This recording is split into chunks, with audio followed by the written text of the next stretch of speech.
జనసేన అధినేత deputy CM Pawan Kalyan పై జుగుప్సాకరమైన వ్యాఖ్యలు చేసిన వారి పట్ల చట్టపరమైన చర్యలు తీసుకోకూడదా అని ప్రశ్నించారు జనసేన నేత రామ్. ప్రశ్నించండి, కానీ ప్రశ్నించడం పేరుతో దూషించడం, వ్యక్తిగతంగా కించపరచడం, మనోభావాలను దెబ్బతీయడాన్ని చట్టం సహించదని అన్నారు. జర్నలిజం ముసుగులో అసభ్యకరమైన వ్యాఖ్యలు చేస్తే చట్టం తన పని తాను చేస్తుందంటూ ట్వీట్ చేశారు. పవన్ పై అసభ్య వ్యాఖ్యలు చేసిన కేసులో రావణ్ అరెస్టుపై రామ్ ఇలా స్పందించారు.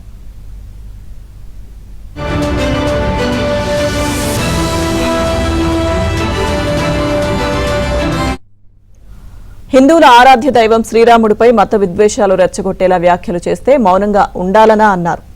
నాస్తికత్వం పేరుతో కులాలు, మతాల మధ్య విద్వేషాలు రగిలించే ప్రయత్నాలు చేస్తే ప్రశ్నించకూడదా అని నిలదీశారు. తప్పుడు పనులన్నీ చేసి తర్వాత కులం, మతం, ప్రాంతం పేరుతో రక్షణ పొందాలని ప్రయత్నిస్తే ప్రజలు చట్టం చూస్తూ ఊరుకోవని అన్నారు.